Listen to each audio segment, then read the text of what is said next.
Pengakuan blak-blakan artis Erika Carlina sudah hamil 9 bulan telah mengejutkan netizen termasuk advokat senior Hotman Paris Hutapea. Siapa ayah biologis dari calon anak yang dikandungnya? Sempat menjadi pertanyaan banyak pihak. Hotman Paris pun membuat pengakuan bahwa dirinya sempat mengenal Erika Carlina saat berpacaran dengan teman Hotman Paris sekitar 1,5 tahun yang lalu dan sering bermain golf bersama. Ketika Hotman Paris tak ingin menanggapi soal siapa ayah biologis dari anak dalam kandungan Erika, tiba-tiba muncul mantan kekasih Erika yaitu DJ Panda. DJ Panda membuat pengakuan secara blak-blakan dari kronologi pertemuan pertama hingga Erika mengaku kepada dirinya sudah hamil, lalu soal rencana pernikahan. Namun bencana datang ketika cincin pernikahan sudah diambil dari toko perhiasan.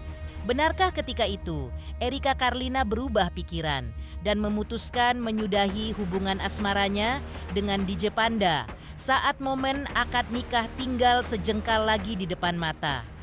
Apa yang membuat Erika ketika itu pun bahkan mengatakan tidak ingin orang banyak tahu siapa ayah biologis dari anak yang dikandungnya? Seperti apa pula respon DJ Bravi atas keberanian Erika untuk bicara buka-bukaan baru-baru ini? Pemirsa, bersama Intens Investigasi, kami hadirkan kabar terkini, terpercaya, dan teraktual. Tetapi sebelumnya, jangan lupa untuk like, subscribe, dan juga share channel YouTube ini.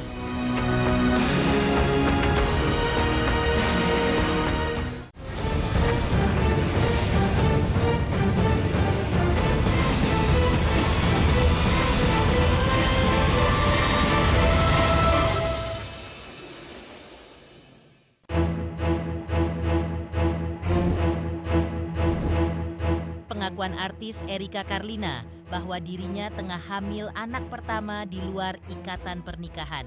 Hal ini telah disampaikan Erika langsung di dalam podcast Deddy Corbuzier. Menanggapi kehebohan tersebut, advokat senior Hotman Paris Hutapea pun ikut menanggapi. Hotman Paris mengaku dirinya tidak tahu secara detail tentang permasalahan asmara Erika Carlina. Yang diketahui Hotman adalah Erika Carlina sempat dekat banget dengan temannya sekitar 1,5 tahun yang lalu. Ia mengaku sering bermain golf bareng bersama Erika dan pacarnya ketika itu. Sehingga Hotman pun mengaku kenal dengan sosok Erika Carlina sebagai artis yang cantik, pintar bergaul, dan karir keartisannya juga bagus. Namun, yang tidak dimengerti Hotman adalah mengapa kok bisa hamil 9 bulan baru sekarang mulai mengungkapnya. Hotman Paris mempertanyakan pula, mengapa artis yang sedemikian sudah melanglang buana dalam urusan percintaan tidak bisa menjaga diri agar tidak sampai hamil. Ya, saya kenal dia, cantik, pintar bergaul, karirnya juga bagus. Ya, yang saya belum mengerti adalah kenapa kok bisa sampai 9 bulan hamil, kok baru sekarang mulai terungkap. Dan yang saya lebih tidak mengerti lagi, kenapa artis yang sedemikian sudah melanglang buana dalam dunia cinta, kenapa nggak bisa menjaga diri sehingga sampai hamil.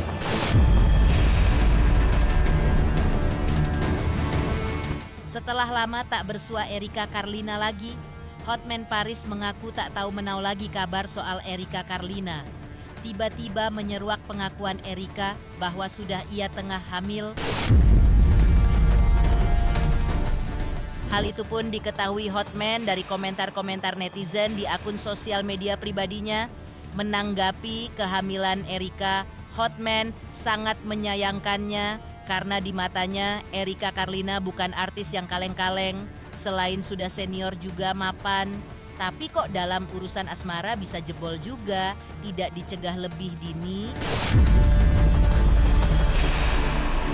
Hotman Paris tidak mau komentar terkait siapa pria yang menghamili Erika.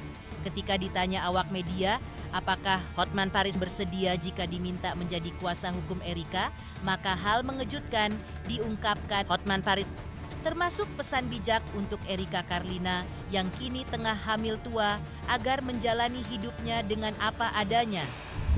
Enggak, saya hanya baca di komen-komen, terus saya tanya kepada mantannya juga, saya tanya, dia juga bilang dia udah putus sama saya setengah tahun lalu, ya. Dan aku juga nggak ngerti kenapa nggak cari pengusaha, kenapa DJ gitu loh, ya. Kenapa nggak cari pengusaha kayak Hotman Paris gitu loh, ya. Soal benar siapa yang hamil mana gua tahu sih, ya. Kalau saya nggak tahu, saya nggak bisa komen siapa yang hamilin dan kenapa saya sudah 9 bulan gitu. Itu aja saya komen. Ya. Tapi yang jelas sungguh sangat disayangkan seorang artis yang sudah senior begitu, kalau memang dia tidak mau hamil, kenapa tidak dicegah? Itu aja. Yang saya mau tanya, apakah mantannya itu mengakui nggak bahwa itu adalah bayi dia? Hah, mengakui atau enggak? tidak bang. Hah? Tidak bang kabarnya. Ya, itu susah pembuktiannya, berarti terulang lagi kasus CLM dong. Ya. Dalam kasus ini mungkin bang Dan nantinya kenapa sih sudah 9 bulan baru viral? Nah, Kan hamil, boleh tahu nggak? Hamil, ibu baru merasa sudah berapa bulan? 2 atau 3? Ya pasti cewek kan tahu. Kata dia sebulan aja, ya. Sebulan aja udah tahu itu semua yang sini. Enggak, janjinya kan dinikahin, Erika itu janjinya. Ya gua nggak tahu, nggak bisa ngomong buat caranya. Tapi Jika siap nantinya nggak? ditunjuk oleh Erika bang, Kasus gede-gede aku nggak bisa ikutan. Ya, aku itu lebih banyak sebagai pemerhati. Sudah jarang itu langsung yang kasus-kasus. Saya lebih banyak kasus-kasus rakyat kecil kalau itu saya ikut.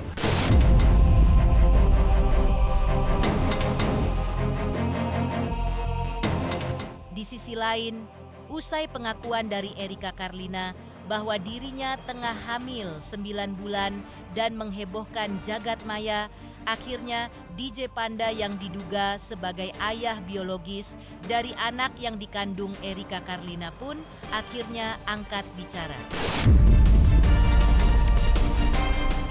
Ia menjelaskan kronologi pertemuan dan hubungannya dengan Erika Carlina sejak bulan November 2024 saat momen live TikTok. Erika gift, pertemuan berlanjut di Batam saat perform dalam suatu momen, lalu pulang ke Jakarta secara terpisah. Awalnya mereka intens saling chat-chatan, lalu mendadak diam dalam tempo cukup lama. Tiba-tiba Erika melalui chat dengan DJ Panda mengaku sudah hamil. Sebagai pria gentle, DJ Panda mendatangi Erika dan bersama orang tuanya menyambangi keluarga Erika. Sempat tinggal bareng saat hendak menyiapkan pernikahan, namun sering terlibat percekcokan. Sebelumnya saya minta maaf kepada pihak-pihak yang terkait terhadap masalah ini. Kenapa sampai saat ini saya baru bisa buka suara? Karena nama saya sudah disebut. Sebagai laki-laki, saya sudah bertanggung jawab. Maka setidaknya izinkanlah saya untuk menceritakan kronologi dan meluruskan beberapa hal. Awal mulanya ketika saya itu kenal Erika adalah melalui live TikTok. Saya live TikTok, Erika gift saya, kemudian kita lanjut DM-an. Setelah lanjut DM-an itu lama, kita lost kontak lagi. Tidak ada kontak sama sekali sampai di bulan November kemarin saya dan Erika janjian untuk main biliar di Cubic Billiard Senji. Cubic ya, atau mungkin Cubic ya. Pokoknya yang biliar di Senji. Di sana kita teman Erika ada yang datang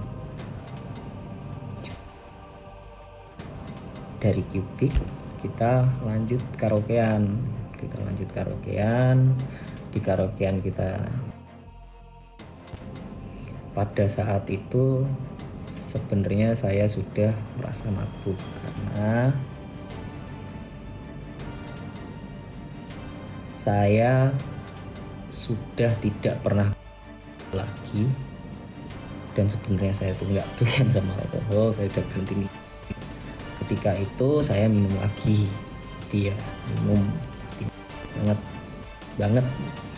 Dari sana lanjut lagi dari sana tuh lanjut lagi ke Swill House kita minum Swill House, kelar dari Swill House lanjut lagi ke Su lagi sampai dari private room lagi karena aku udah mabuk banget.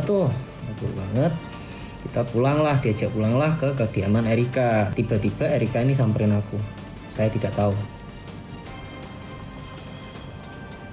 Tiba-tiba Erika itu samperin aku udah sampai di Batam. Akhirnya nemenin saya perform juga. Setelah saya perform itu juga pulang bareng. Esokan harinya itu saya berangkat ke Jambi, Erika pulang ke Jakarta. Kita flight berbeda. Tapi beberapa hari itu setelah itu kita masih intens chat-chatan, intens video call, hingga Erika ini saya rasa agak anehnya kenapa tiba-tiba cuek. Yang awalnya makan apa ini tiba-tiba cuek. Saya coba tanya kenapa, gak apa-apa. Oke, saya diam. Saya coba chat lagi, lama-lama gak ada jawaban. Saya chat sampai bener-bener gak ada jawaban. Akhirnya aku chat panjang, kamu nih kenapa sih sebenarnya, ngomong kalau ada apa-apa itu ngomong, coba jelasin ada apa. Di sana dia marah karena dia marah dengan alasan yang tidak jelas. Menurut saya itu ya, ini itu ada masalah apa sih, nggak jelas. Akhirnya saya cuma jawab dengan emot senyum. Ya sudah. Tiba-tiba setelah itu kita nggak ada kontak sama sekali. Di tanggal 30 Desember itu 1 hari sebelum saya main di Medan untuk acara New Year, Erika telepon. Pertama nanya lagi apa. Oh enggak lagi apa-apa. Kenapa? Aku hamil.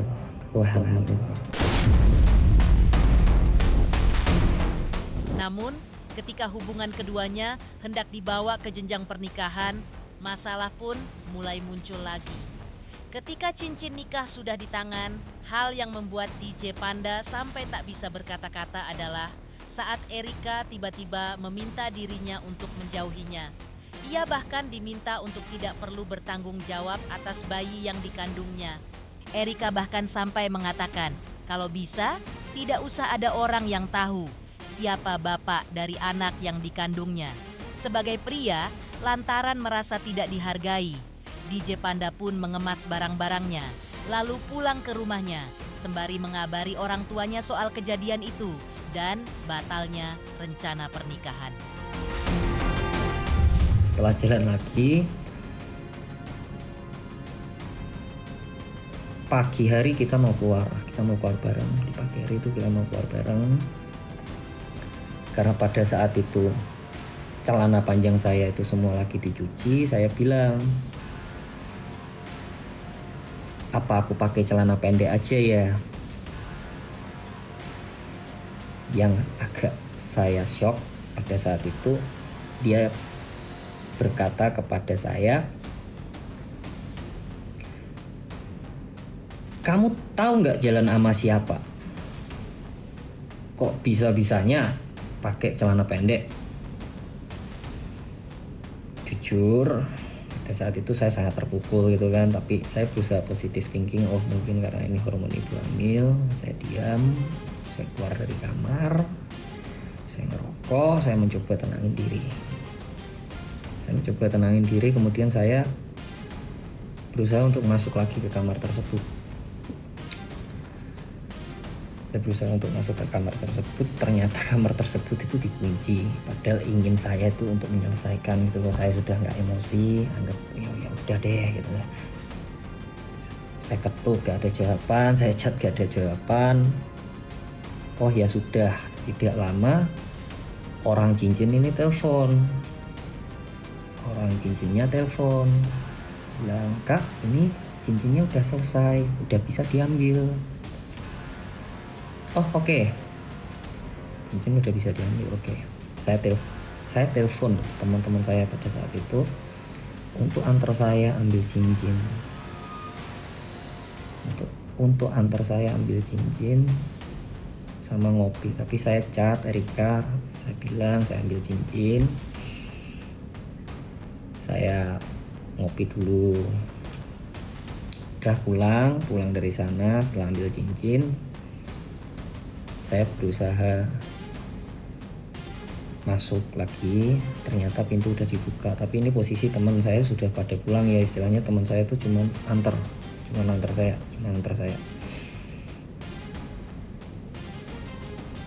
Saya masuk ke kamar. Niatan saya itu untuk bikin mood dia seneng dulu itu. Ini loh cincin udah jadi. Saya coba tunjukin gitu, cuman reaksinya tidak seperti yang saya kira. Dia bikin kata-kata,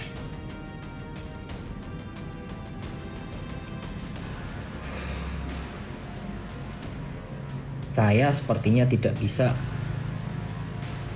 melanjutkan hubungan ini.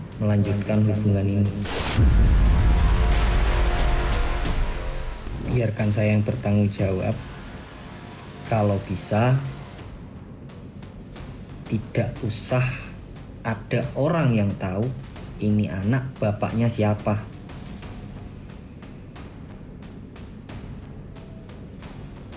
Saya mau apalagi gitu kan. Oh ya sudah, karena saya sudah mendapatkan kata-kata tersebut, saya ngomong masih pada saat itu saya ngomong, nggak marah toh, enggak. Oh ya udah, saya beres-beres itu jam 2 pagi. Antara jam 2 pagi pokoknya itu udah subuh aja deh.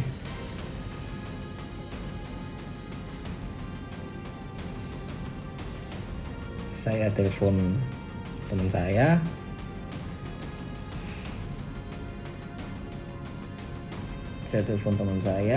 Untuk jemput. Saya beres-beres barang, saya pulang ke rumah saya. Di saat itu juga saya langsung telepon orang tua saya kabarin, "Pah, Mah, ini dia bilang nggak mau melanjutkan. Dia tadi bilang aku suruh diam. Kalau bisa anaknya nggak usah tahu bapaknya siapa." Ya sudah kok, papa mamaku bilang gitu. Ya sudah kok, yang penting kamu sudah bertanggung jawab. Oke. Dari sana ya sudah, saya tidak pernah chat-chatan lagi, tidak pernah tanya kabar pun juga tidak pernah, karena saya menghargai kata-kata dia pada saat itu. Sampai singkat cerita tiba-tiba nongol di podcast. Ini rame banget ketika orang-orang itu mengarah ke saya.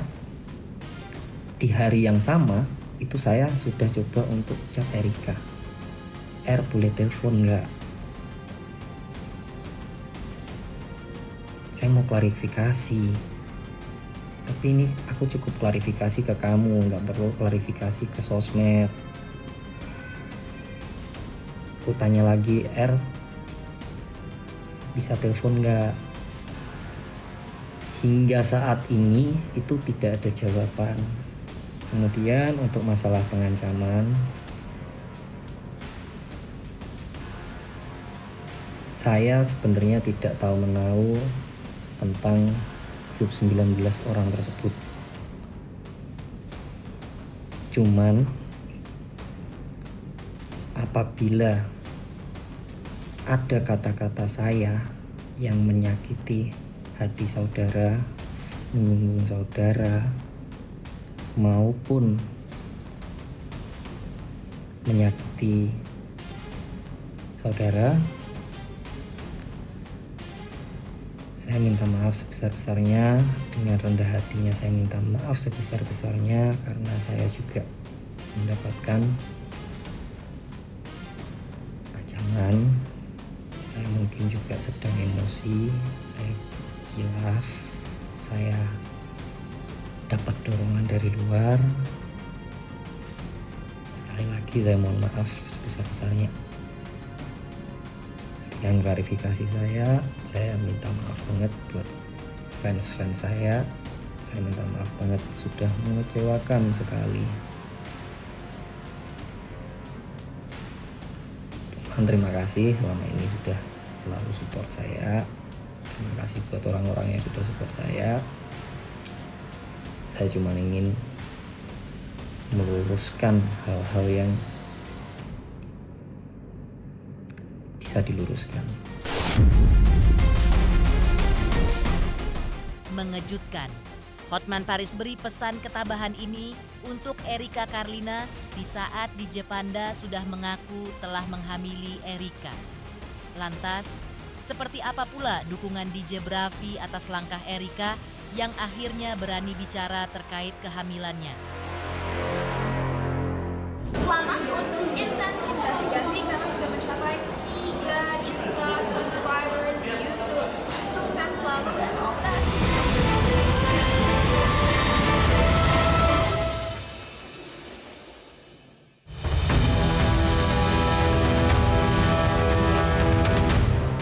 DJ Bravi selaku kekasih Erika Carlina juga angkat bicara terkait pengakuan Erika di dalam podcast Deddy Corbuzier. Menurut DJ Bravi, pengakuan Erika di podcast Deddy bukan untuk membenarkan sikap Erika selama ini sampai hamil di luar nikah. DJ Bravi menegaskan bahwa apapun perbuatan yang telah dilakukan Erika Carlina adalah salah karena kini terbukti bahwa ia telah hamil di luar nikah. Namun, ia juga menegaskan bahwa peristiwa Erika hamil di luar nikah bisa jadi merupakan akibat dari khilafnya Erika sebagai manusia. Tetapi, aksi Erika membuka semuanya mengenai dirinya tengah hamil bukan merupakan hal yang salah. Langkah itu ditempuh Erika karena ia sebelumnya mendapat ancaman, baik secara lisan atau verbal, bukti chat, dan lain-lain yang bisa membahayakan hidupnya, karirnya, dan juga anaknya di kemudian hari. Carlina ke podcast Deddy Corbuzier bukan untuk menormalisasi apa perbuatannya. Once again, bukan menormalisasi. Jadi buat yang bilang stop normalisasi hamil di luar nikah, I agree with you no matter what. Fuck that. Sampai di sana gue setuju. Karena apapun perbuatannya yang ia lakukan adalah salah. Hamil di luar nikah, or you can say it apa, seks bebas, duta pergaulan bebas, apalah pergaulan bebas akibatnya, itu purely salah dan tidak diajarkan di agama manapun atau di hukum negara manapun, karena harus nikah dulu, but the point is perbuatannya adalah salah. Jadi di kasus ini ada dua, guys. Kalau gue selalu menyikapi sebuah kasus ada dua, sebab akibat perbuatan aksi. Perbuatannya adalah hamil di luar nikah. Yes, betul. Dia itu mungkin ada hilaf-hilafnya. Balik lagi ya, kita hanya manusia dan tidak luput dari kesalahan. Karena kesempurnaan hanya milik Tuhan. Perbuatannya salah. Tapi apakah aksinya salah? Menurut gue enggak. Karena aksinya ada 3 output yang Om Deddy udah jelasin juga. Bisa tanda kutip digugurin ataupun dibuang lah, tanda kutip ya. Bisa juga ditutupi, yang udah Erika lakukan selama 7-8 bulan belakangan tuh dia tutupin. Dia dengan pakai baju longgar-longgar, dengan dia tidak mau keluar terlalu intens, tidak mau terlihat hamil, itu dia nutupin. Dia udah melakukan itu. Kenapa dia speak up akhirnya dia membuka? Why? Kalian juga mungkin udah paham kan? Kenapa dia membuka itu? Karena menurut gua dia ada mendapatkan threat. Apa itu threat? Ancaman berupa lisan ataupun verbal ataupun bukti chat ataupun apapun itu yang membahayakan karir dan juga dirinya, apalagi anaknya. Karena ancaman tersebut menurut gua as a human being, balik lagi, itu nggak bisa dinormalize. Itu yang menurut gua poinnya harus kalian camkan, bukan normalize perbuatannya. Nope. Yang menurut gua harus ditolak keras adalah pengancaman dan juga perbuatan tidak menyenangkan yang dilakukan oleh pihak sana, pihak cowoknya. I'm not gonna say the name. gue gak mau mention juga, adalah berupa sebuah pengancaman di grup WhatsApp yang bukti-buktinya sudah kami pegang pasti. Jadi kita nggak mau ngomongin orang dari kata si ini gini loh, kata si ini gini loh. No. Kita punya semua dan juga kita tahu semuanya dari bukti. Tak hanya itu, DJ Bravi menghargai aksi Erika yang akhirnya berani membuat pengakuan dan bicara secara belak-belakan bahwa ia tengah hamil. Langkah itu menurut DJ Bravi lantaran Erika sempat mengalami pengancaman dari seseorang. DJ Bravi juga menghargai sikap dan perjuangan Erika yang mempertahankan bayi yang dikandungnya serta memilih untuk membesarkan anaknya seorang diri. DJ Bravi membenarkan bahwa Erika juga tidak meminta pihak manapun untuk bertanggung jawab. Menurutnya, tujuan Erika membuka semuanya di podcast Deddy Corbuzier karena ia mendapat ancaman dan meminta bantuan Deddy Corbuzier. Bukti. So, yang mau gue bahas di poin 1 tadi, gue setuju banget sama teman-teman yang komen stop normalisasi hamil di luar nikah. Ya, I agree with that. Cuman yang mau gue tanggapi adalah perbuatan baik atau tidak baiknya. Perbuatan tidak baiknya betul di perbuatan. Cuman aksinya menurut gue Erika sangat respectful as a mom, as a woman. Dia memilih untuk tidak membuang janinnya dan memilih desisi untuk membesarkannya sendiri dan juga melahirkan. Apalagi dia juga tidak meminta pihak manapun untuk bertanggung jawab. Nonton podcastnya baik-baik, dia tidak meminta. Jadi ada yang komen kayak gini, waktu bikin diem-diem, waktu udah kejadian koar-koar, terus minta tanggung jawab. Nope, you get it all wrong. Don't get me wrong ya, Erika tidak pernah meminta tanggung jawab sama sekali, at all. Jadi tujuan Erika kesana sekali lagi untuk meminta bantuan karena dia tidak punya siapa-siapa pada saat itu selain teman-temannya, keluarganya dan juga gua. Dia meminta tolong kepada orang yang menurut dia bisa membantu, which Om Ded, untuk membantu dia menangani kasus yang katanya ada omongan dan kita udah lihat chatnya itu adalah ancaman yang dia stres mungkin seminggu atau berapa lama terakhir sebelum dia ke Om Ded tuh dia stres, dia mengalami mual-mual, dia juga flek karena dia tanya ke dokter orang hamil tuh nggak boleh stres, harus happy, harus makan yang bergizi. Dia nggak bisa makan karena mual, dia muntah-muntah mulu setiap makan karena mual, dan juga dia flek berkali-kali, yang nggak sekali 2 kali. Itu karena dia stres, nggak bisa tidur, which itu mengganggu pertumbuhan janin dan juga kesehatan dia. Makanya dia minta tolong Om Deddy buat, Om tolongin saya lagi ada masalah, saya diancam, bla bla bla bla bla, sama laki ini. Dia minta tolong Om Deddy buat, Om tolongin saya lagi ada masalah, saya diancam, bla bla bla bla bla, sama laki ini. Menurut gua as a human being, apapun ancamannya, apapun gibahnya di grup tersebut, bro, you are not human. Karena Tuhan ciptain lu tuh konsepnya bukan, ciptain manusia, kita sebagai manusia tuh konsepnya bukan kayak gitu. Dan gue juga pernah bahas ini, kalau lu gak bisa berbuat baik, minimum banget jangan jadi orang jahat deh. Kedua, masalah podcast, masalah stop normalisasi menurut gue udah clear ya, oke? Masalah kedua adalah ini yang gue lumayan muak ya. Masalah circle bahagia yang memparodikan kehamilan Erika. Bro, gue sebenarnya mungkin kalian lihat postingan gue kemarin dan menurut kalian, Brevi you need to speak up, Brevi you need to speak up, Brev, Vicong lu harus ngobrol, lu harus ngomong, lu harus speak up tentang ini. I was asking Erika. Gue berkali-kali minta, sayang, if you need a cover, tell me apa yang harus aku cover. Kalau kamu butuh bantuan, tell me apa yang bisa aku bantu. Gak usah sayang, I can handle it myself. Gak usah aku bisa urus sendiri, gak usah gini. Perlu gak aku ikut campur? Gak perlu gini. Sampai Erika ngelihat video parodi tentang itulah ya. Mungkin kalian semua udah tahu kan. I'm not gonna say the name, sekali lagi gue gak akan mention siapa namanya. Kalian udah pada gede, kalian juga tahu videonya viral banget. Yang memparodikan atau mungkin bahasa gue tuh mocking. Mocking tuh artinya mengejek orang atau meniru sesuatu perbuatan yang menurut mereka lucu dan bisa dibercandain.